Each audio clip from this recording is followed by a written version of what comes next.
Perfecto. Bueno, Ahora sí, gracias. Adelante, Norwin. Muchas gracias. A vosotros, disculpad las cuestiones del directo. Buenas tardes, mi nombre es Norwin Alberto Vega, soy psicólogo general sanitario, colaboro con la asociación TOC Zaragoza y esta tarde la charla que me toca dar es el TOC en las aulas y cómo actuar. En primer lugar, me gustaría explicar un poco la estructura de la charla para entender los contenidos, porque han sido expuestos en este orden. Lo primero que voy a intentar hacer es, gracias a Antonia y a Alma, que han allanado bastante el camino, es intentar hacer que se pueda comprender la complejidad del TOC y sobre todo en la identificación y la detección de este. Para poder identificar algo tenemos que saber cómo es y si sabemos que es complejo, pues sabemos que también es más difícil identificarlo. Consecuentemente, si no identificamos algo, las pautas o las acciones que se pueden hacer pues pueden ser contraproducentes. Bien, la tercera parte, una vez hayamos visto la complejidad, ya hemos visto algunos ítems que ya ha adelantado Alma, veremos cómo actuar, yo añadiría, de una forma correcta. Siendo así, comenzamos con la primera parte.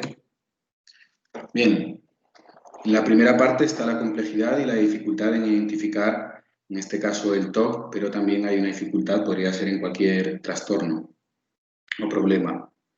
Pero concretamente en el TOC veremos unos cuantos ítems de por qué puede hacerlo más complicado en su detección. El primero de ellos sería la sutileza en las compulsiones, en las acciones físicas, puesto que, como habréis escuchado en las charlas anteriores, normalmente los niños pueden no identificar el problema, no saber qué está pasando o no saber que eso es un problema, simplemente tienen malestar, no tendrían insight, conciencia de ese problema, o los adolescentes en este caso podrían estar intentando ocultar por sentir que esos pensamientos, esos comportamientos pues pueden ser vergonzosos o que los demás no podrían comprenderlos. En la sutileza de las compulsiones hay muchísimos detalles. Podría ser, por ejemplo, una persona que tiene TOC de contaminación, pues podría tocar con una mano algún objeto que considerase que está contaminado. Entonces, lo que haría es dejar la mano inutilizada, entre comillas, para no seguir contaminando, y entonces utilizaría la otra mano para tocar otros objetos que no estuviesen contaminados. Así como también podría ser el hecho de abrir bueno, ahora es más común, ¿no?, con el COVID, pero abrir con la pierna o con distintas partes con el codo, por ejemplo, abrir la puerta, cosas que pasan no son casi imperceptibles si uno no está atento. En otra ocasión, otro ejemplo podría ser el que el alumno pues tuviese que salir o pasar por el marco de la puerta con un pensamiento positivo, con la sensación de que si no lo hace podría suceder algo terrible, y entonces esperaría a que saliesen todos sus compañeros para poder realizar la acción sin problema o sin que se fijen los compañeros. La sutileza de las compulsiones, resumiendo, nace un poco del intentar ocultar estos comportamientos. Los rituales mentales son acciones mentales que se llevan a cabo con la misma función que las compulsiones, que no es otra que reducir el malestar o la sensación que puede tener el alumno, y que, como comprenderéis, pues no los podemos ver. Se realizan, lo que podríamos ver es que, por ejemplo, el chico está inatento o está como más distraído, y podría ser que estuviese realizando los rituales mentales. Yo no puedo pensarlo o ver lo que pensáis vosotros, luego es bastante difícil de detectar a menos que el alumno nos lo escriba. Luego está la confusión con características de personalidad. Aquí he puesto perfeccionismo, pero desde los ojos, si uno no sabe identificar el problema, pueden ser otras, como también el ser tímido, el introvertido. Pero en el caso del perfeccionismo, supongo que todos conocemos, bueno, yo he tenido compañeros o vosotros como docentes, algún alumno, pues que si no saca las mejores notas se frustra, es muy minucioso a la hora de hacer los trabajos, le gusta hacer los trabajos de manera perfecta y esto podría confundirse con un TOC, podría ser un indicativo perfectamente de un TOC, pero también podría confundirse con una característica de personalidad. Así como he comentado antes, el que un alumno se quedase o no se acercase a un grupo de personas podría confundirse o que tuviese la evitación de acercarse a un grupo de personas pues por pensar que están contaminadas o que algún compañero está contaminado o que él puede contaminar.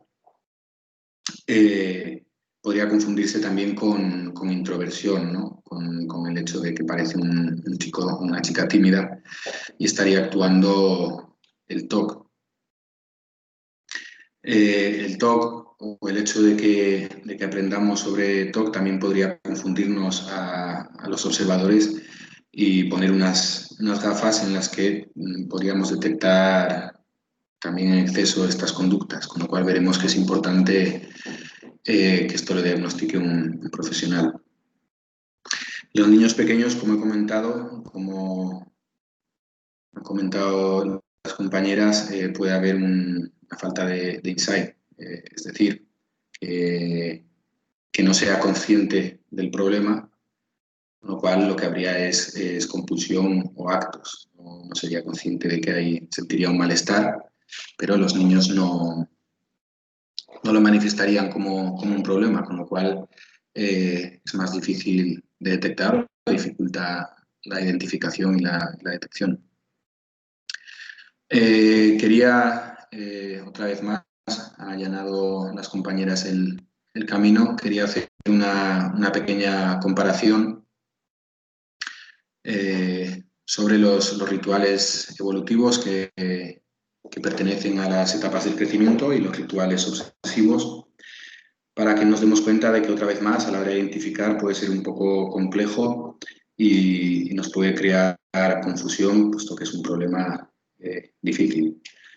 Los rituales evolutivos son rituales o comportamientos que tenemos todos, o la gran mayoría de las personas, que a determinadas edades pues podemos ir saltando las bandas blancas de los pasos de cebra, imaginándonos pues que estamos saltando un abismo, pero es un juego.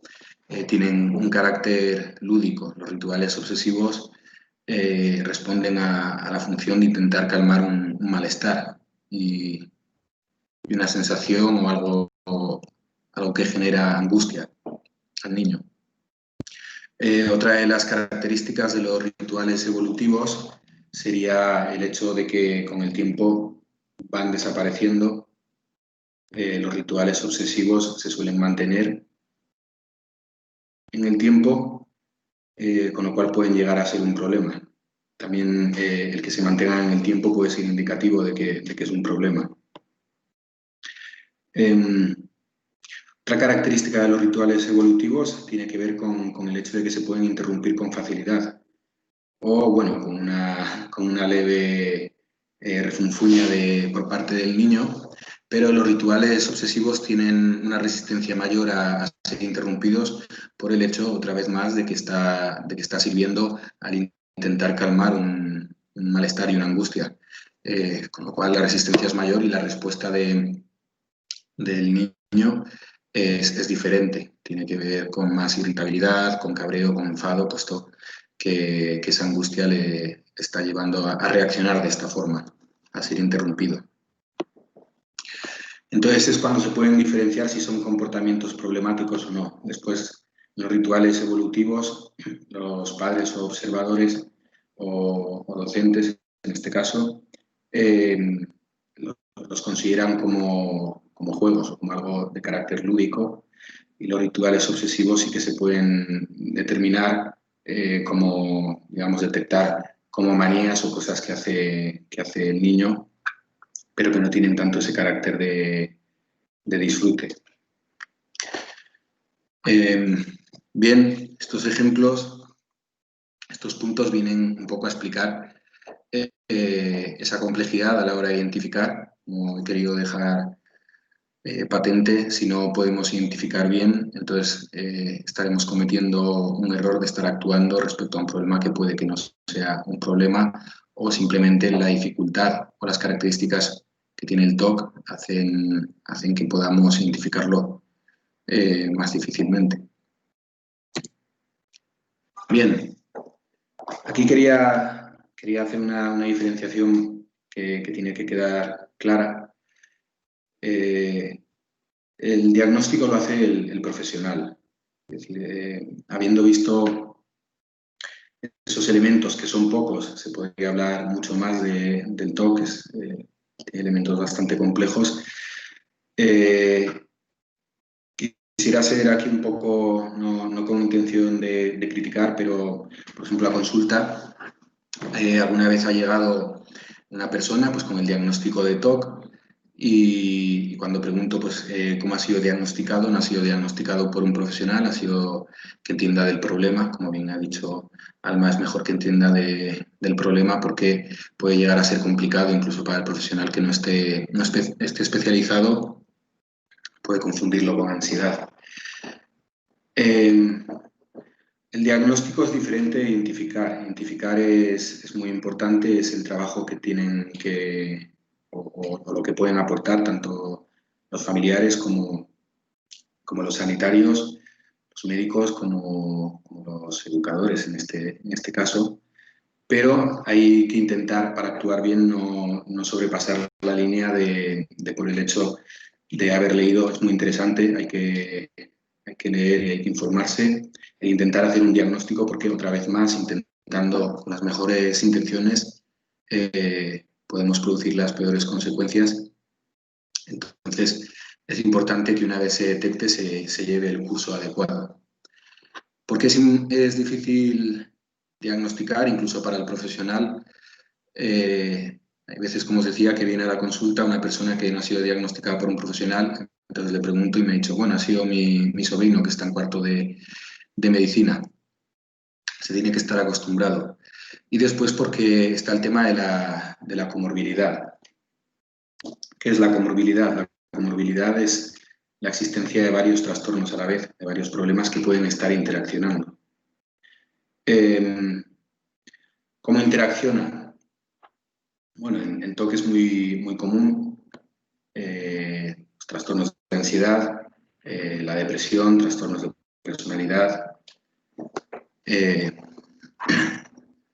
problemas que se influyen unos sobre otros o interaccionan y pueden llegar a aumentarse. Intentando solucionar uno, pueden llegar a aumentar otro. El caso sería, por ejemplo, si un profesor detectase el comportamiento de un niño que es tímido, podría atribuirlo a una fobia social, a un tipo de relación interpersonal.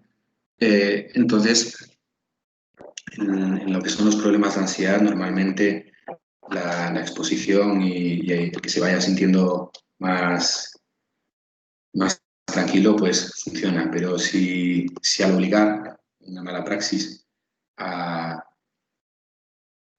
alumno a realizar o a juntarse con los compañeros cuando este considera que están contaminados o que él puede contaminar, lo que haría es aumentar exponencialmente el pensamiento y la ansiedad, con lo cual estaría interaccionando un problema con otro. Esto hay que mirarlo bien, hay que medirlo muy bien y trabajar conjuntamente con la familia y con los profesionales que pueden diagnosticar. ¿Qué sucede si detectamos solo un problema? Quiero decir, si no es que haya solo un problema, quiere decir que si solo detectásemos un problema, porque nuestras gafas, como decía antes, están preparadas para detectar ese problema, actuaremos según ese problema. Se dice que quien tiene un martillo solo ve clavos, con lo cual, si por ejemplo vosotros solo hubieseis escuchado hablar sobre TOC, los síntomas o los signos que vamos a ver más adelante seguramente os harían pensar sobre un posible TOC y quizás las actuaciones irían en ese camino. Pero si solo detectamos un problema, como decía antes, puede interactuar o interaccionar el uno con el otro y puede complicarse bastante el asunto. Si seguimos, pasamos ya un poco a la segunda parte, que supongo que es lo que esperan los profesores y los educadores, que es cómo identificar y qué pautas podemos seguir si estamos ante un posible caso de TOC. He puesto con asterisco unos ejemplos porque la sintomatología o los fenómenos, las acciones que puede llegar a realizar una persona con TOC casi no agotaría. Así que hay unos comportamientos que son más generales, pero como tantas personas puede haber comportamientos inusuales o comportamientos muy variados. De todas formas, sí, como bien ha explicitado Alma antes, hay una serie de ítems que nos indicaría el estar frente a un caso de TOC. Hay unos que son más claros, por decirlo entre comillas, y otros que, como veréis, podrían estar respondiendo a otro tipo de problema. Con lo cual, otra vez más, el entender la complejidad, el entender que no es lo mismo identificar que diagnosticar. Sobre todo hay que cuidar mucho las acciones, dejarnos llevar por el querer ayudar, pero no dejarnos llevar por las actuaciones individuales sin conocimiento del problema. Dicho esto, comienzo. Uno de los signos, uno de los más visibles, son las manos agrietadas o la degradación de la piel. En las manos esto se puede ver al número de veces que la persona se tiene que lavar o al hecho de que los lavados son muy prolongados y al uso de jabón o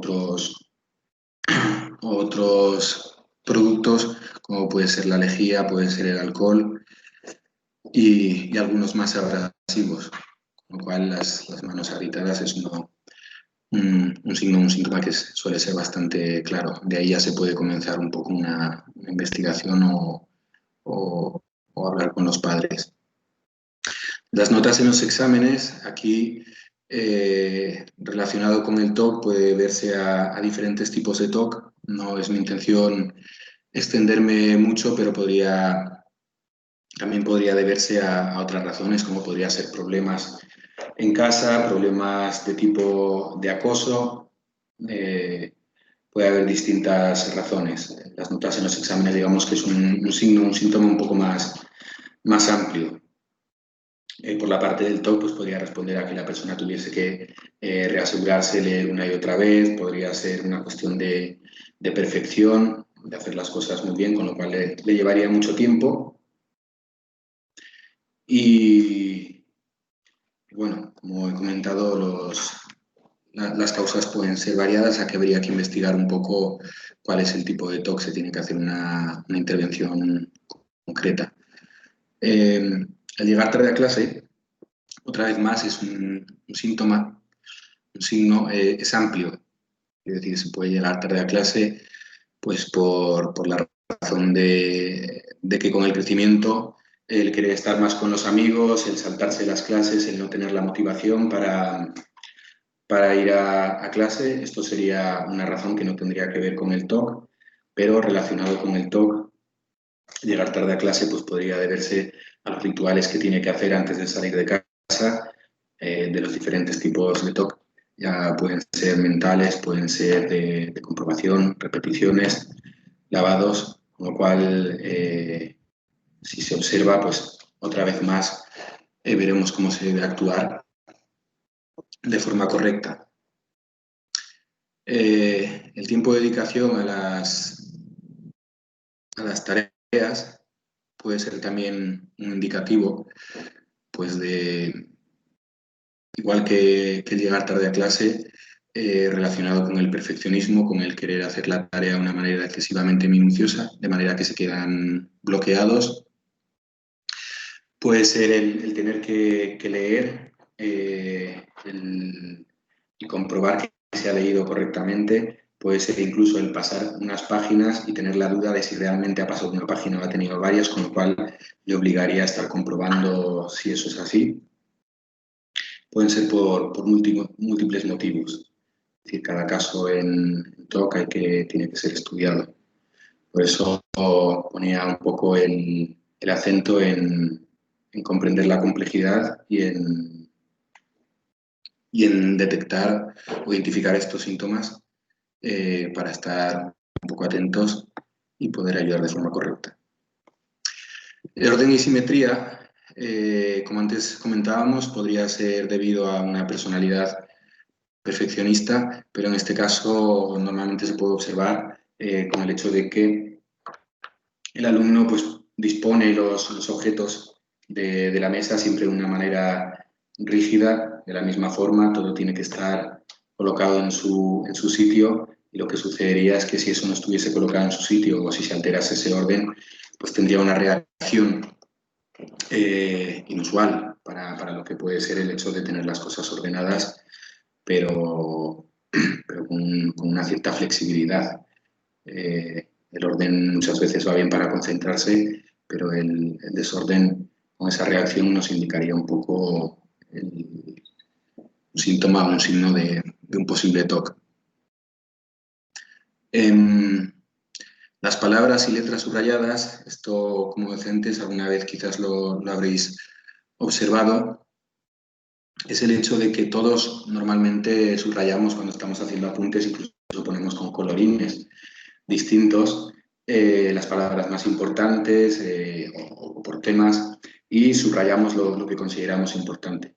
No obstante, en muchos cuadernos se puede observar pues, cómo hay letras que están subrayadas o han sido pasadas una y otra vez, y que muchas veces pues, puede ser una letra, puede ser una palabra, puede ser un subrayado que digamos, no tendría un contexto, no tendría tanto sentido el subrayar solo una letra de una manera tan evidente o de una manera tan fuerte. Con lo cual, aquí, por la necesidad de tener que cerrar o que estuviese bien esa letra, se podría observar estos signos. Omitir algunas palabras o reaccionar ante ellas de forma inusual. En el caso de que la persona tuviese una palabra que fuese negativa, podemos poner el caso de un alumno que al leer los libros de historia apareciese la palabra muertos, en las guerras, pues palabras negativas, morir. Entonces, el alumno intentaría evitar omitir o omitiría esas palabras, o reaccionaría de una forma exagerada o con malestar al leerlo, o cuando lo dice algún compañero o lo puede decir el profesor. No de la forma normal, es decir, siguiendo la lectura, sino que se le puede ver ese malestar. No obstante, como os he dicho antes, se pueden hacer los rituales mentales, seguramente, para intentar reducir ese malestar, con lo cual lo que veríamos es una desatención o que está un poco despistado el alumno. El preguntar excesivamente si el otro está enfadado tiene que ver con una cuestión del TOC, de la responsabilidad de poder hacer daño o poder herir a las demás personas con las palabras, con lo cual necesitaría reasegurarse de que no sucedió nada por el sentimiento de culpa y de que la otra persona está bien. Ahí en este momento normalmente es exagerado, pues porque se puede hacer de una forma a preguntar, pero se podría seguir incidiendo hasta que se quedase tranquilo.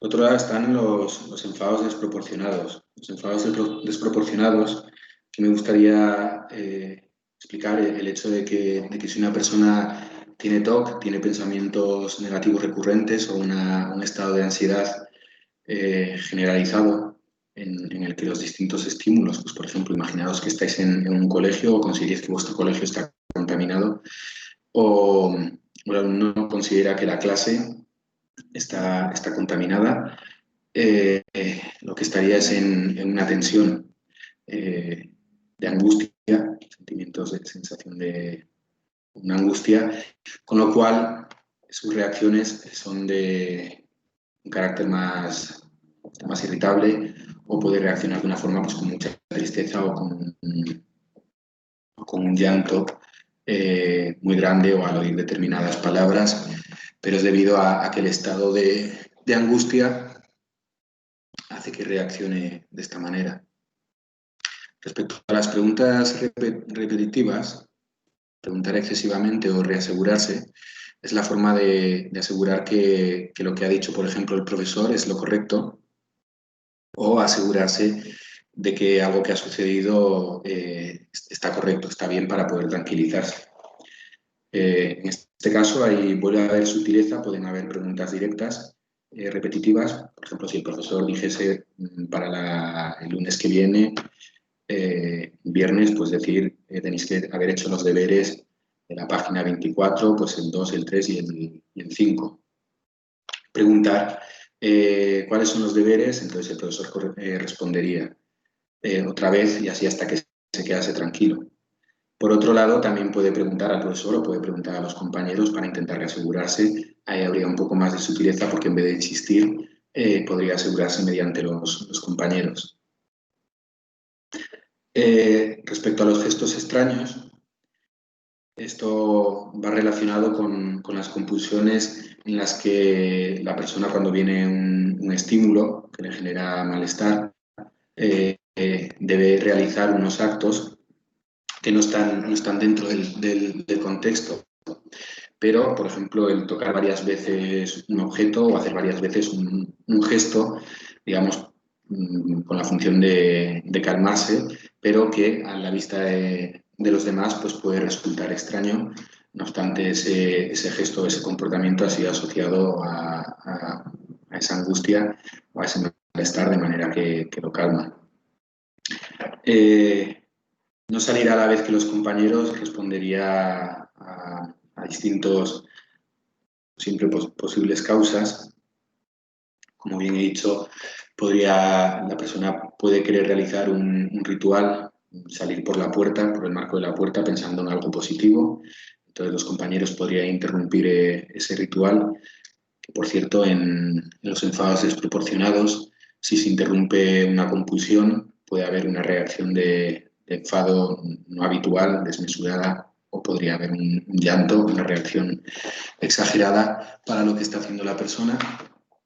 Entonces, el no salir a la vez que los compañeros también podría corresponder a un TOC de contaminación en el que se deja salir a todo el mundo, incluso han abierto la puerta para no tener que abrir ellos la manecilla y serían comportamientos que nos indicarían, son signos y síntomas de un posible TOC a los que podríamos estar atentos. Ahora, antes de pasar a la siguiente diapositiva, me gustaría recalcar, si queréis, y bueno, no sé si Cara, porque no les he preguntado, lo que podríamos hacer desde la asociación TOC es redactar una serie de síntomas, signos y síntomas más extenso. Tampoco, como veréis más adelante, no es cuestión de ponerse a buscar estos síntomas, sino que normalmente llaman la atención, llaman la atención si se está con la vista preparada, si no, como he explicado en la primera diapositiva de la parte 1, pueden ser bastante veladas. Pero podemos hacer una lista un poco más extensa si no sobrepasaría el tiempo de la ponencia, en la que los profesores, aunque esto sería también motivo de hacer un taller, podáis tener distintas conductas que pudiesen indicar un signo, un síntoma de un posible TOC. Esto por medio de los mails, si queréis, pues supongo que podremos hacerlo. Seguimos con la segunda parte, la identificación y pautas.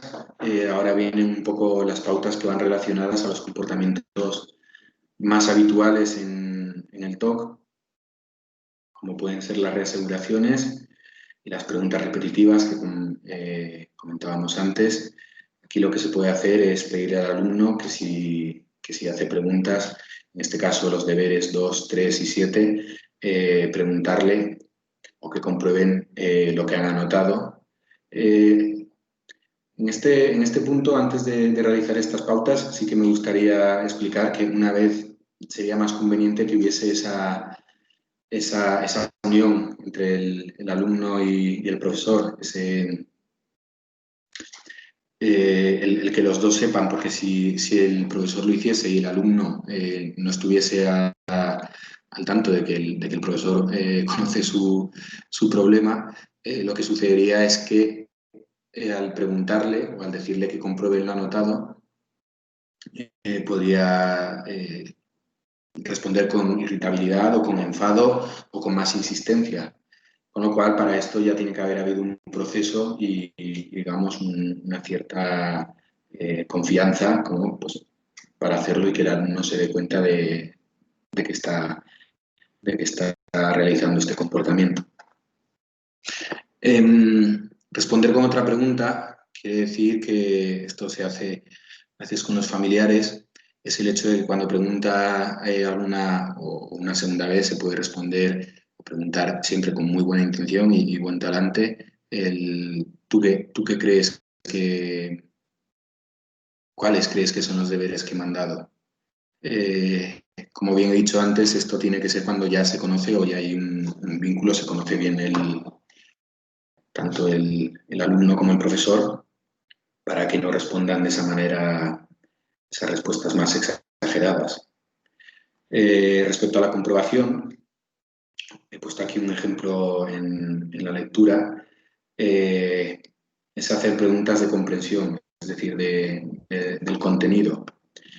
Preguntar si se ha comprendido las ideas principales de la lectura para intentar traerlo y no tener que estar comprobando, digamos, si se responda de una manera el alumno. En las anteriores también tienen el objetivo de que sea el propio alumno el que se responda a esa pregunta y entonces se corte ahí la reaseguración. En este caso sería hacerles preguntas de comprensión, que no es devolver la pregunta pero sí para que pueda ver que ha entendido bien lo que ha estado leyendo. Es más complicado de lo que expongo. Por eso era importante. Parece que es sencillo, pero sucede una serie de eventos, pues porque la persona no se puede calmar o cuesta, pero para eso tiene que haber una buena relación y, como digo, tiene que haber ya habido un trabajo previo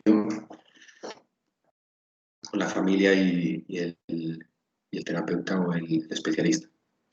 Respecto a las correcciones, el perfeccionismo, se le puede indicar al alumno que la puntuación no depende de lo perfecto que esté el trabajo, no depende de lo minucioso o lo bonito que está, sino que la puntuación suele depender de poder completar la tarea, poder presentar los trabajos en perfección, llega a bloquearse tanto de manera que no pueden acabar los trabajos o llevarlos a cabo por la cuestión de tener que estar perfectos.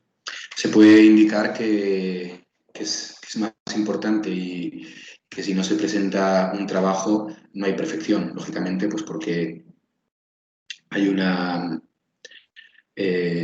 no se aprobaría. Entonces, intentar llevar al alumno a comprender y, sobre todo, a que esa puntuación no depende de lo perfecto que esté en presentación, sino que es más importante presentarlo.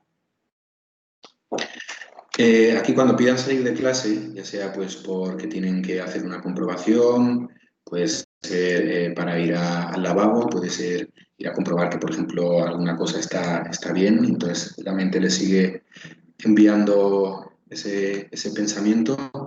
Se puede hacer un estudio una vez. Todo esto parte del haber,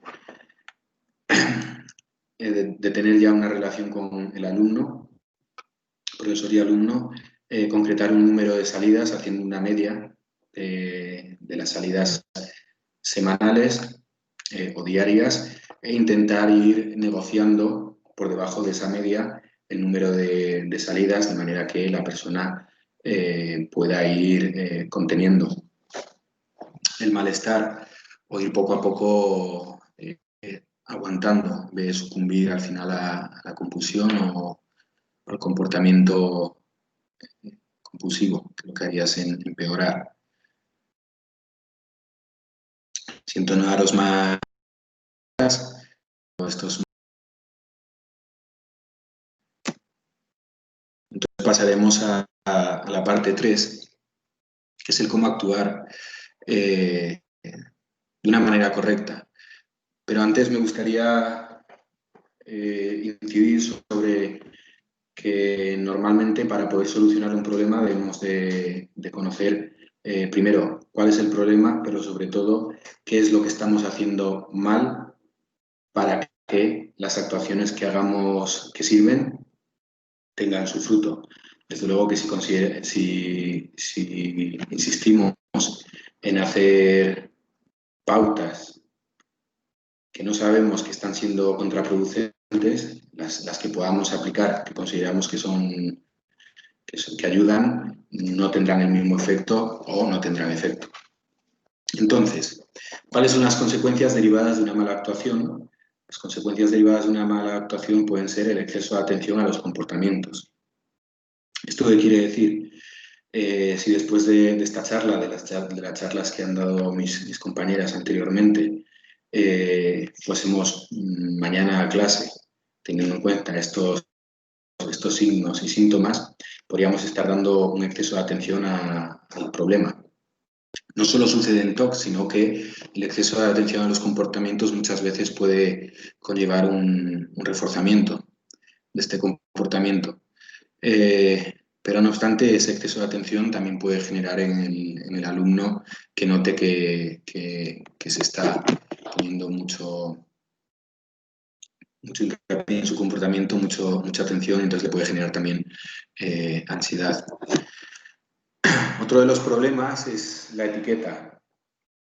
Una vez hemos identificado o detectado un TOC, es importante que entendamos que las personas no somos nuestros trastornos. Si nosotros miramos a una persona con descendencia, esa persona no solo padece un trastorno de TOC, ese alumno tiene amigos, tiene familia, es hermano, es hijo, con lo cual es muchas más cosas y esas cosas son importantes que no se centre todo en un problema, porque puede venir el problema de la etiqueta y que poco a poco se vaya identificando cada vez más con ese problema, entonces sí que vamos a tener un problema, que es el problema de la etiqueta y del estigma. Yo tengo TOC, este es mi problema, con lo cual se va generalizando y cuesta más ver que no solo somos eso, sino que somos muchas más cosas. La reacción de los compañeros tiene que ver un poco con la etiqueta. Comentaba antes la compañera, me gustaría comentar que bueno, igual que vosotros como docentes estáis aquí, supongo que habéis sido alumnos y se suele decir que los niños no siempre somos buenos, no siempre nos comportamos de la mejor de las maneras con los demás. Si ponemos mucha atención en los comportamientos, aumenta la etiqueta en la persona, pero también aumenta el cómo los compañeros pueden ver y si no comprenden el problema de forma negativa al alumno que padece TOC, puede aumentar directamente esa etiqueta y ese estigma, con lo cual lo que aumentará también es el malestar por ver que los compañeros le tratan de forma diferente por tener ese problema. Con lo cual hay que andarse un poco con pies de plomo respecto a estas cuestiones.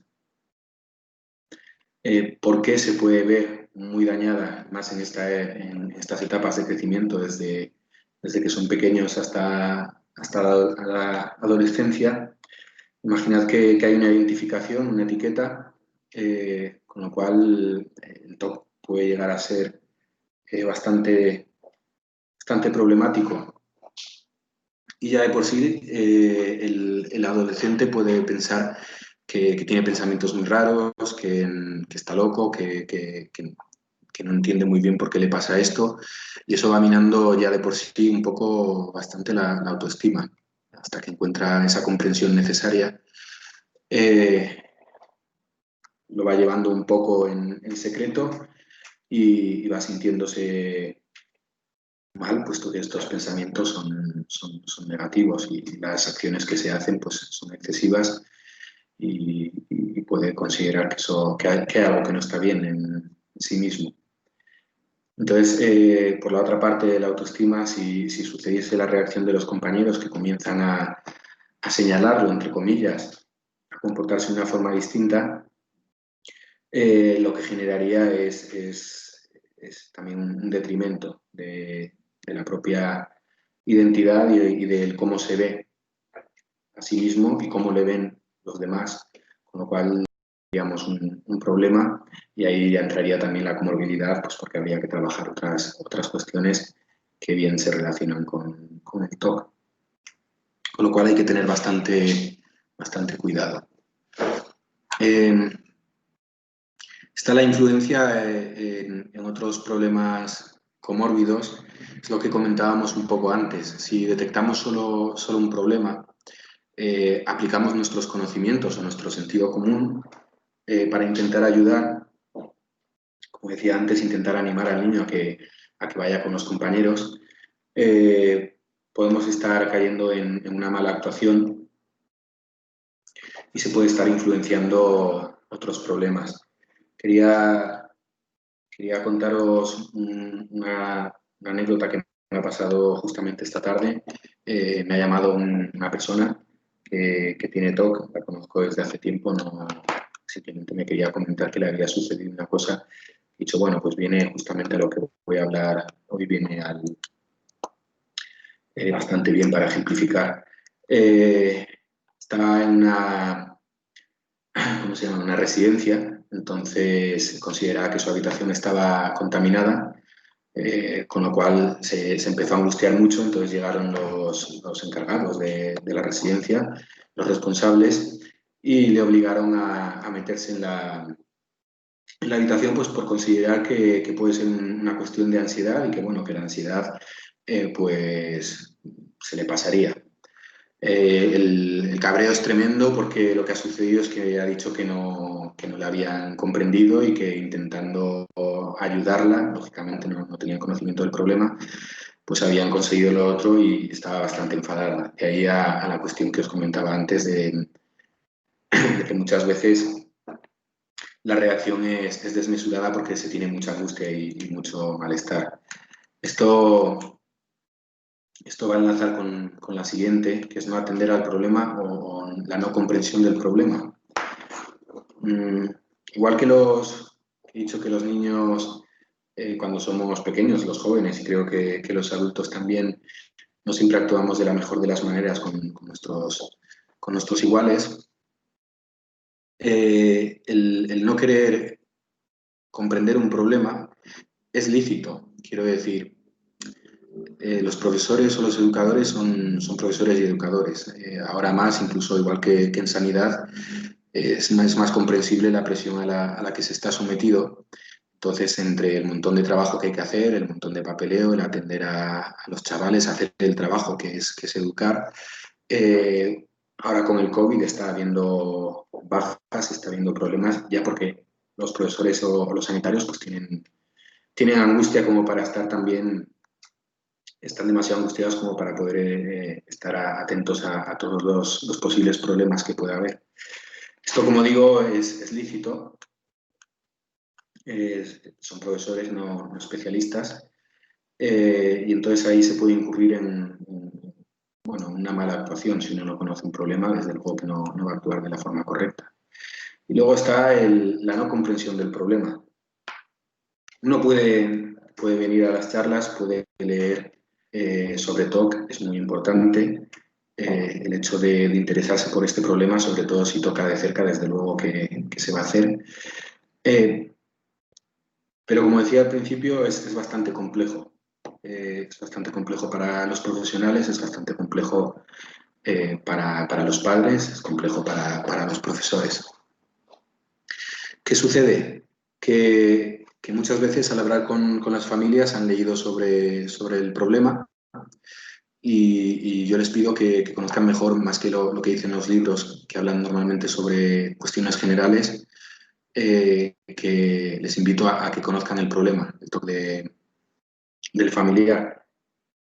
Es bastante más difícil, requiere mucha comunicación y muchas veces lo que solemos hacer las personas que no tenemos un TOC es intentar explicar el TOC desde nuestra perspectiva. Quiero decir que las frases como es una cuestión de actitud son bastante escuchadas. Se utiliza el TOC como excusa para no hacer los deberes. Todas estas cuestiones, aunque se haya leído de TOC, se sigue sin comprender la magnitud del problema y lo que requiere hacer un esfuerzo y un ejercicio de comprensión. Así que os invito, aparte de estas charlas, a que si tenéis alguna persona cercana en el entorno, intentéis hablar para comprender realmente cómo sucede el problema en esa persona, poder adaptarse de una forma mejor. No adaptarse en los términos de hacer lo que dice el TOC, sino de poder ofrecer una ayuda más adaptada, más funcional. Luego tenemos la sensación de no ser comprendido. Lógicamente, bueno, lo digo así, como os cuento la anécdota de esta chica, lo que ha sucedido es que directamente no se ha sentido comprendida. No se ha sentido comprendida por los responsables de la residencia. Si los compañeros tampoco reaccionasen de una forma positiva, no se sentiría comprendida, con lo cual, si los padres tampoco, los familiares, no acaban de comprender bien el problema y siguen dando esas explicaciones del comportamiento, sigue sin sentirse comprendida la persona, con lo cual va surgiendo una sensación de aislamiento y de que los demás no me pueden ayudar, con lo cual eso para la autoestima y para los recursos afecta. Con lo cual se va haciendo cada vez más complejo el tratamiento o se van añadiendo otros problemas, en este caso de autoestima. Quería también, disculpadme que me he dejado, hacer mención a que si los compañeros no lo entendiese, las conductas a veces pueden ser un poco extrañas y puede haber acoso o bullying por parte de los compañeros, con lo cual esto aumenta todavía más el problema porque se generaría un miedo a ir a la escuela, ese miedo generaría estrés y podría alimentar directamente el TOC. La ansiedad aumentaría, entonces aumentaría también los pensamientos que suelen ir bastante unidos estos dos elementos. Por último, es no tomar las medidas adecuadas y adaptadas. ¿Esto qué quiere decir? Una vez que hemos leído mucho, hemos ido a talleres, hemos hablado con la persona o el familiar o alumno que tiene TOC, seguimos R que R con que la forma en la que yo lo veo es la correcta. Una vez que, por ejemplo, los profesores han ido a talleres o a jornadas como las que estamos realizando, pero seguimos sin tomar las medidas correctas, es decir, ahora vamos a ver cuál sería la secuencia, no sirve de nada. Es muy interesante el tema, puede ser grave, es grave en muchas ocasiones, pero no estaremos tomando las medidas adecuadas y adaptadas por mucho que hayamos acudido a todas estas formaciones. Con lo cual es importante el aplicar, el llevar lo aprendido, intentar llevarlo a la práctica. Es difícil, es complejo, pero para eso creo que estamos esta tarde aquí. Bien, pasamos a la siguiente. No sé si me estoy extendiendo mucho, con lo cual voy a intentar darme... ¿Cómo? últimos unos 5 minutos para ajustar el tiempo. 11. No, unos 5 más o menos para que dé tiempo a alguna pregunta. Vale, iré un poco más rápido. Era importante identificar, entender la complejidad y ahora es el cómo actuar. En el caso de si se detectan síntomas o un posible caso por parte de los profesores, lo primero que se tiene que hacer no es intentar actuar, lógicamente. Lo primero que se tiene que hacer es hablar con la familia. El educador debe hablar con la familia para ver si ha detectado estos síntomas o si en casa está sucediendo también estos comportamientos. En casa normalmente se realizan más estos comportamientos, luego probablemente los padres lo hayan detectado o si no lo han detectado se puede intentar poner el ojo sobre estos comportamientos que se han identificado. Si la familia no quiere colaborar, aquí hasta que el adolescente no pueda tomar sus decisiones o pedirlo, no se podrá hacer nada. En muchos casos, y esta es la realidad, pues parece que, supongo que no es con intención, con mala intención, pero como profesores os habéis encontrado más de un caso en el que la familia o no quiere saber nada o no sabe cómo hacerlo o directamente digamos, no comparten el tiempo o pueden estar viendo poco a los hijos, pero bueno, es raro que no lo detectasen una vez indicado que esos comportamientos se han detectado en la escuela. Si la familia accede o ha detectado estos comportamientos, se puede plantear un registro en un periodo de tiempo para obtener más información y tampoco actuar otra vez más de una forma muy apresurada. Esta información puede servir si se pone en contacto con el profesional o a la hora de derivar, estos registros pueden servir para que el profesional también se oriente y pueda hacerse una idea de si lógicamente es necesario o no es necesario el realizar un diagnóstico. Entonces, si se va al especialista, el especialista ya es el que se encarga de diagnosticar tanto el posible caso de TOC como los otros problemas comórbidos que puedan estar afectando. Y un pequeño detalle, que esto, al igual que con los psiquiatras, muchas veces unas pequeñas pautas para relacionarse con los psiquiatras, esta vez para relacionarse con los psicólogos os aconsejaría que nos recordaseis un poco que los psicólogos no estamos en las aulas, que muchas veces nos parece muy fácil y muy sencillo decir, bueno, pues haces un tiempo fuera o en caso de dedicas un tiempo al alumno para hacer estas pautas. Pero esto la mayoría de las veces no puede suceder así, no se puede llevar a cabo de esa forma tan sencilla, entonces es importante que haya un feedback, una comunicación fluida pues para ver cómo sucede y que se puedan ajustar las medidas. Si hay coordinación, tiene que haber coordinación entre la familia, el centro educativo y la psicóloga o psicólogos, son más las compañeras que los compañeros. Es la forma de actuar para poder recabar información, como hemos comentado antes, designar un encargado. Esto es importante porque el encargado puede ser el orientador, si tiene interés. Desde luego el orientador normalmente no tiene, si tiene interés sí, pero no tiene esa formación como para poder diagnosticar, pero sí que puede orientar a un posible caso, o el tutor. Es importante plantear actuaciones conjuntas, es decir, unas pautas, una vez se conozca el problema y se haya planteado y se haya diagnosticado.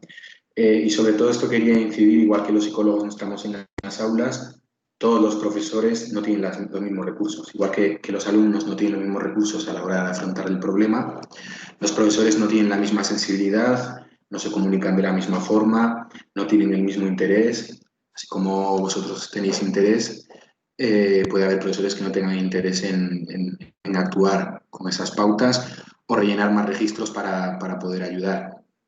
Yo en este caso prefiero dar unas pequeñas pautas y después que me den un feedback de cómo actúan un poco los profesores, porque no es lo mismo un aula de educación física que un aula de matemáticas. Entonces todo esto se debería de tener en cuenta.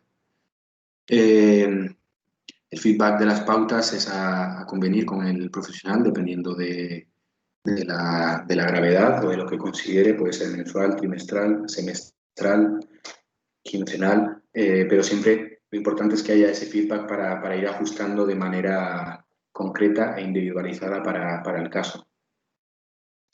Bien, en otros recursos es el apoyo escolar, puesto que muchas veces con la bajada de notas se suelen poner profesores de repaso y estos profesores de repaso lógicamente no se van a dar cuenta de estos mismos problemas que pueden estar sucediendo, con lo cual pueden estar también ocurriendo en un error a la hora de trabajar. Esto es más difícil porque son personas externas, entonces la cuestión de la confidencialidad, protección de datos es más delicado. Entonces también hay que tener en cuenta que hay que proteger la intimidad, la confidencialidad de los alumnos y de la persona. Y luego las actividades extraescolares, que pasaría un poco lo mismo, ¿no? Que es que realizaría estas actividades y los profesores de las actividades pues tampoco tenían conocimiento. Como sabía que me iba a extender bastante y por los problemas que hemos tenido técnicos, solo quería daros las gracias y deciros que todos juntos es la forma correcta y que gracias por escuchar y por interesaros en una cuestión que requiere de atención. Muchas gracias a todos. Muchísimas gracias. Creo que es una forma muy bonita de terminar con esta frase. Me escucho con eco, no sé si me escucharéis bien los demás, espero que sí. Nada, muchísimas gracias. A mí me ha gustado mucho. Gracias. A vosotros. Me ha parecido muy interesante lo que has comentado de quien tiene martillo solo ve clavos. Porque al final en nuestra profesión muchas veces podemos pecar de ver solamente desde un punto de vista y creo que tenemos que ampliar mucho la mira para que no se nos vaya de las manos. Dada la dificultad además en este trastorno que conlleva identificar las variables o problemas que pueden interaccionar o influir en el diagnóstico y todo en la vida del niño o niña, claro. Que han hecho varias preguntas por el correo, si te parece te las planteo. Vamos a hacer menos de las que nos han mandado porque no da tiempo a todas, pero bueno, las que me han parecido más interesantes te las digo, ¿vale? Muy bien.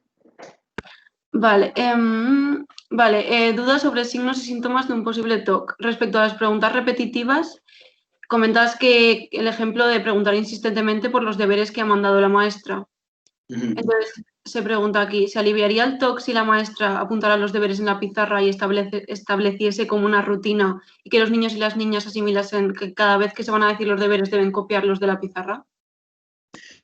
Yo, en este caso, como recurso que facilitaría a todos los niños, se podría utilizar, pero en concreto para solucionar o aliviar, ahí estaríamos, sí, podría ser, yo no lo considero mala idea, incluso serviría para muchos otros niños más desatendidos, pero concretamente sobre el TOC estaríamos adaptando, que bueno, puede ser correcto, no lo veo nada mal, el escribirlo en la pizarra.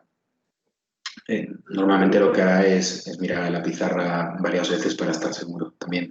O puede que le pregunte a los compañeros o siga preguntando, pero podría ser una solución o una adaptación.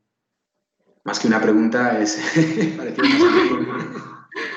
Sí, además, esta misma persona comenta que si esto se podría usar como una estrategia ya como de rutina, con representaciones gráficas, todas las clases que dé ese profesor o profesora. Pero sí, supongo que está en la misma línea de lo que acabas de contestar. Sí, está en la misma línea. Vale. Incluso creo que podría ser más funcional para todos los otros compañeros. Sí, además, creo que es una buena forma. Como acabo de comentar, como yo no estoy en el aula, no soy profesor, tampoco sé si ahora mismo estoy diciendo alguna cuestión, pero bueno, sí, yo creo que podría ser. Bueno, seguro que lo comentas desde lo que tú sepas y eso siempre ayuda. Vale, luego, ¿te piden por aquí algún consejo de actividad o dinámica o cuento para trabajar el tema del TOC con los niños y niñas en el aula? Con el objetivo sobre todo de sensibilizar al resto de compañeros o al equipo docente y las familias, si tú recomiendas alguno en específico. Para trabajar en el aula de forma específica, Lo que estaría sucediendo es la cuestión esta de exceso de atención, quiero decir. No sé si la pregunta va también para que los compañeros lo comprendan o para trabajar específicamente en el aula con el niño o un tiempo fuera por el hecho de que se estaría alterando el funcionamiento del aula, entonces tiene que haber una normalidad, tiene que haber dentro de las pautas que se van de hacer, se tiene que llegar a una normalidad dentro del aula. Entonces, si la pregunta es dentro del aula y parando el aula, no estoy seguro de cuánta atención se le está dando al problema con las posibles consecuencias que puede tener. No sé si he respondido, pero... Sí, en parte sí. Además, no sé, yo creo que la pregunta iba en torno a alguna actividad más concreta o dinámica o cuento que tú sepas que puede funcionar para hacerlo más fácil en clase. Yo concretamente cuentos, bueno, tenemos aquí algunos en la asociación, pero con los niños al trabajar desde la clínica, como normalmente es algo específico y cada niño tiene sus particularidades y sus gustos, pues sí que se utilizan cosas relacionadas con lo que le pueda gustar o lenguaje adaptado. Por eso, concretamente, no, sí que hay algunos libros pues, para que se pueda entender el problema, pero yo ahí lo vería un poco más en intervención individual, pues utilizar el cuento. Tenemos aquí el señor Don Gatok, que explica bien un poco cómo funciona el problema y hay diversos cuentos que pueden ayudar a que el niño mediante ese cuento lo comprenda. Pero en el aula, así, estando todos los alumnos, no sé si lo considero adecuado. Por el hecho de tener que parar o de adaptarse, digamos, a esa explicación y todas las consecuencias que puede tener. Sí, que al final puede interrumpir un poco la dinámica que sigan en la clase. Vale, pues nos apuntamos Don Gatok para trabajarlo. Vale, pues te voy a hacer la última pregunta y así ya podemos terminar, que es que si los gestos que comentas en lo de la identificación en la lista que has puesto pueden servir... Uy, espera que me he ido. Vale, sí, que si pueden ser similares y confundirse a su vez a los que puede presentar un alumno que padezca algún trastorno, por ejemplo, del espectro autista, o son muy diferenciados. Bueno, el espectro autista y el TOC se correlacionan, con lo cual lo que habría que hacer allí pueden ser gestos y pueden indicar que podría haber un posible TOC o un problema de autismo, pero tienen que tener esa estructura que corresponda a un pensamiento, una sensación, un miedo, una angustia y que el comportamiento se esté haciendo para calmar ese malestar. Ahí tiene que haber un diagnóstico. Por eso la importancia. Uy, no te veo. Yo a ti sí.